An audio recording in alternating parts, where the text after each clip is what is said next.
Assalamualaikum warahmatullahi wabarakatuh. Kami dari mahasiswa UIN Suska Riau dari program studi Ekonomi Syariah kelas C. Di sini kami akan menjelajahi tentang sejarah Candi Muara Takus. Yang mana Candi Muara Takus ini terletak di Desa Muara Takus, Kecamatan 13 Kota Kampar, Provinsi Riau. Nah, secara keseluruhan, Kompleks Candi Muara Takus ini seluas 94,7 hektar dikelilingi oleh tanggul dari tanah sepanjang 4,19 km. Dalam tanggul kuno terdapat 7 bangunan candi. 6 bangunannya merupakan runtuhan yang tidak bernama, sedangkan 4 bangunan berupa candi yang telah mengalami pemugaran, yaitu Candi Tuwo, Candi Bungsu, Candi Mahligai, dan Candi Palangka. Candi Muara Takus adalah candi peninggalan agama Buddha yang didirikan pada masa pemerintahan Kerajaan Sriwijaya di Indonesia. Pada masa itu, kompleks candi berfungsi sebagai bangunan suci untuk sarana pemujaan dan ritual keagamaan dalam agama Buddha. Kompleks Candi Muara Takus telah dikenal dunia internasional dan banyak dikunjungi para wisatawan mancanegara, khususnya para peziarah Buddhis. Para pakar purbakala belum dapat menentukan secara pasti kapan sebenarnya candi ini didirikan. Dari temuan beberapa fragmen bangunan bergambar Vajra yang dilengkapi bija mantra yang ditulis dengan huruf Nagari dan Jawa kuno, dan temuan pecah keramik, para ahli hanya dapat memperkirakan waktu relatif penggunaan secara intensif dari candi tersebut, yakni pada abad ke-13 sampai ke-14. Kawasan Candi Muara Takus merupakan cagar budaya berupa kompleks percandian yang berlatar belakang Buddhisme yang terbuat dari bata. Kawasan ini terdapat 4 buah candi, diantaranya Mahligai, Tua, Bungsu, dan Palangka. Nah, ini merupakan Candi Tua, yang mana Candi Tua ini merupakan bangunan yang terbesar di dalam kompleks percandian Muara Takus. Bangunan ini nyaris menempel di sisi utara Candi Bungsu dengan jarak hanya sekitar 22 cm. Candi Tua atau Candi Sulung merupakan bangunan terbesar di antara bangunan lainnya di dalam situs Candi Muara Takus. Bangunan ini terbagi menjadi 3 bagian, yaitu kaki, badan, dan atap. Nah, selanjutnya Candi Mahligai. Stupa Mahligai yang berbentuk bangunan tinggi menghadap ke arah gerbang masuk di sisi utara kompleks, terletak di sekitar 10 meter di sebelah utara tembok pagar keliling sisi barat dan di antara Candi Palangka dan Candi Bungsu. Bangunan ini memiliki alas 2 buah yang tinggi berukuran lebar 1 meter. Candi Mahligai atau Stupa Mahligai merupakan bangunan candi yang dianggap paling utuh. Bangunan ini terbagi atas 3 bagian, yaitu kaki, badan, dan atap. Selanjutnya Candi Bungsu. Candi Bungsu ini terletak di arah sudut sekitar 4,80 meter arah barat Candi Mahligai. Bangunan candi ini ditopang oleh 3 kaki pada bangunan sisi utara dan 1 kaki pada bangunan sisi selatan.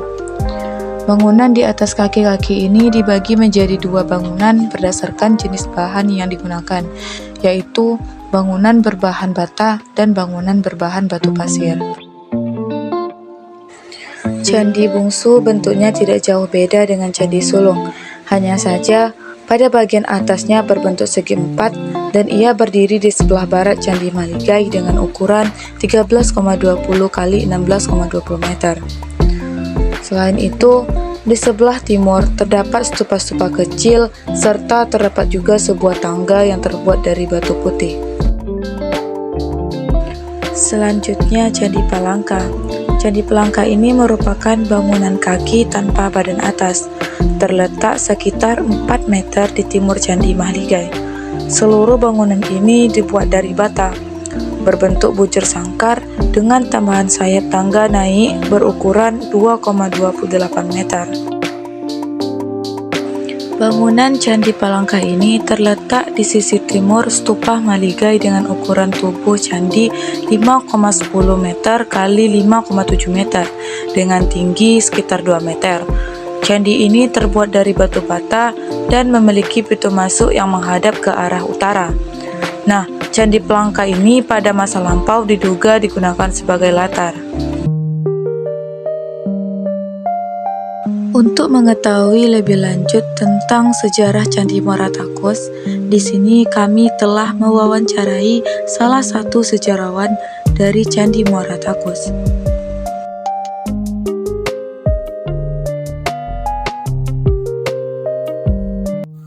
Assalamualaikum warahmatullahi wabarakatuh. Seperti yang kita tahu, kita sudah berada di depan Candi Muara Takus, yang mana candi ini peninggalan dari Kerajaan Sriwijaya.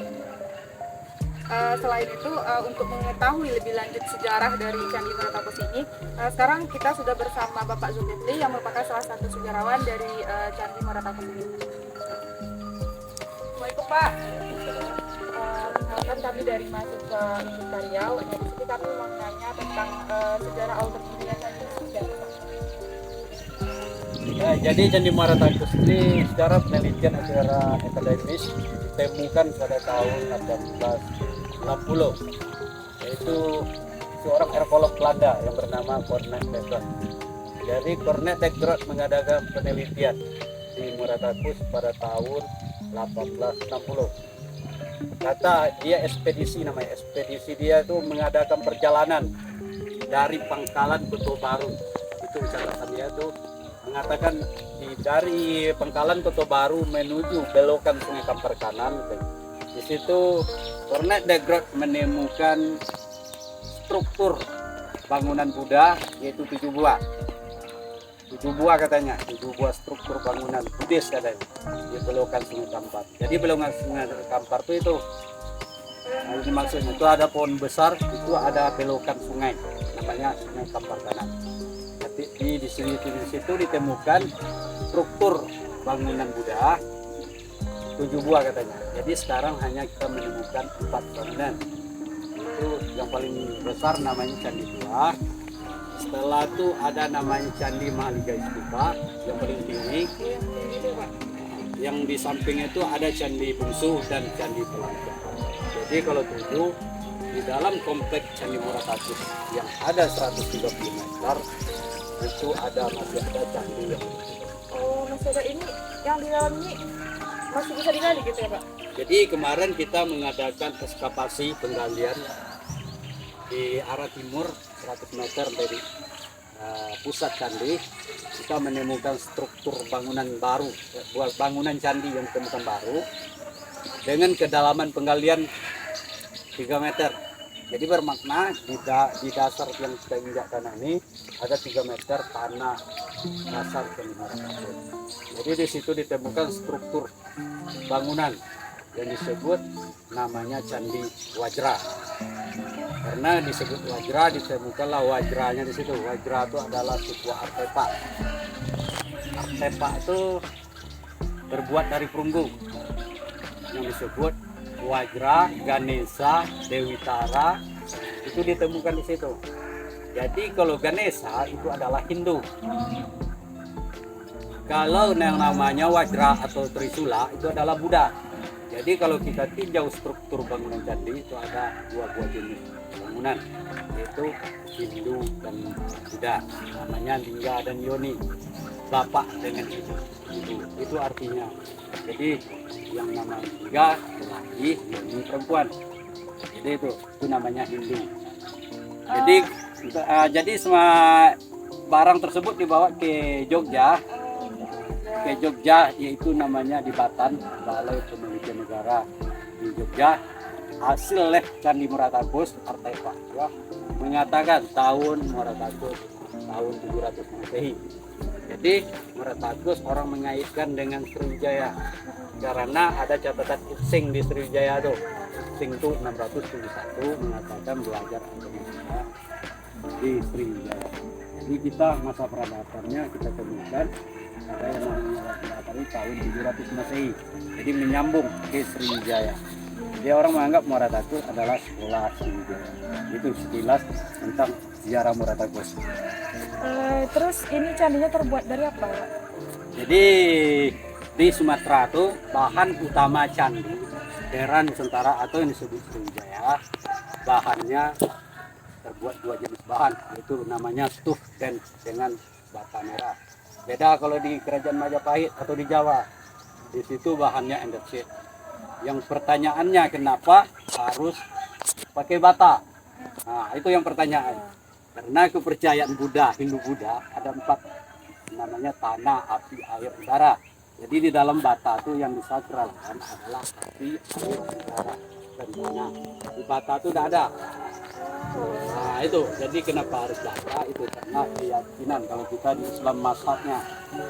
Jadi yang Muara Takus itu namanya ajarannya alirannya Wajra. Beda dengan itu. Jawaban kenapa bahannya itu. Ini pertama kali ditemukannya memang keadaannya memang sudah seperti ini atau Ini waktu ditemukan 1860 itu dia masih utuh. memang kayak gini? Ya utuh kayak ini, itu namanya foto Kornetedrot. Fotonya kayak ini. Jadi tahun 1978 itu pemugaran namanya. Jadi Candi Muara Takus itu sudah dipugar atau direnovasi. Direnovasi, mana yang hancur itu diganti. Cuma bentuk yang aslinya itu. Jadi Muara Takus itu sekitar keasliannya atau bahannya asli sekitar 60%. Jadi mana yang 40% itu sudah ada batu pengganti. Jadi penggantinya terbuat dari daerah ini, itu namanya pongkai. Pongkai itu dari bahasa Sengketaranya yaitu pong lubang, kai tanah. Ya, itu pongkai lubang tanah. Jadi material Candi Muara Takus datangnya dari desa Pongkai. Bukan pongkai lama. Pongkai itu ada 3 sekarang. Tuh. Yang namanya pongkai. Jadi Pak, ini candi ini kenapa dinamakan dengan Candi Muara Takus? Muara Takus itu baru. Muara Takus sebelum Muara Takus itu yang disebut Sriwijaya namanya. Sriwijaya itu adalah Sri Mujuru tadi. Itu yang disebut Sriwijaya. Jadi kita menganggap Sriwijaya itu bukan kerajaan. Sriwijaya itu namanya Kedatuan Pimpin Datuk. Karena kita nggak ada raja tuh. Dipimpin oleh Pimpin Datuk namanya Kedatuan Sriwijaya. Itu yang disebut Sriwijaya. Sri Bukijayaan itu yang di guru Sriwijaya namanya. Jadi itu Muara Takus itu karena itsing. Muara Takus itu dari bahasa Mandarin. Tulisannya Muara Takus itu bahasa Mandarin. Ta itu artinya tua, ku itu besar, si itu candi bahasa Mandarin. Jadi artinya candi besar tua berletak di mana sini. Semuanya itu. Jadi namanya Sungai Takus. Ya, namanya Sungai Takus. Takus itu artinya takus, itu bahasanya tuh. Jadi Muara Takus tuh, Sungai Takus tuh bermuara ke candi. Itu. Baik Pak, terus kan kita tahu bahwa ini dulunya fungsi sebagai tempat ibadah dan sekarang menjadi tempat wisata. Apakah sekarang masih berfungsi sebagai tempat ibadah? Masih. Jadi tiap Waisak diadakan yang namanya Peradab Sina. Peradab Sina itu dia tahu umat Buddha itu mengadakan bulan Mei, itu hari raya Waisak. Kemarin tanggal 18 mengadakan ritual masih digunakan kebiasaan. Cuma bukan penduduk daerah sini, karena daerah kita nggak ada yang beragama Buddha. Jadi dulu nenek moyang kita Buddha, semua Buddha itu itulah hebatnya Islam. Yang diislamkan satu orang pimpinan yang disebut Dharma. Jadi semua pengikutnya Islam. Jadi kebudayaan Buddha ada sama kita. Contoh itu kita kenduri atau ada hajatan kita bakar kemenyan. Oh iya ya. Bakar kemenyan itu budaya Buddha. Nah, namanya pembakaran. Orang Muslim mengatakan arwah yang meninggal pulang. Iya ya. Nah, itu kalau di Buddha itu pemanggilan dewa, pembakaran Buddha. Jadi masuknya Islam itu melalui Buddha. Jadi bagaimana Pak penduduk di sini toleransinya terhadap ketika acara Waisak? Cara toleransinya kayak mana Pak? Toleransinya karena Muara Takus itu bukan budaya lagi. Kalau kita dulu tauhid namanya. Jadi jangan kita perdebatan mana Islam mana Buddha. Ya. Nah, jadi waktu dulu yang namanya Islam, yang namanya tauhid, Hindu, Buddha bukan agama. Dia keyakinan, kepercayaan.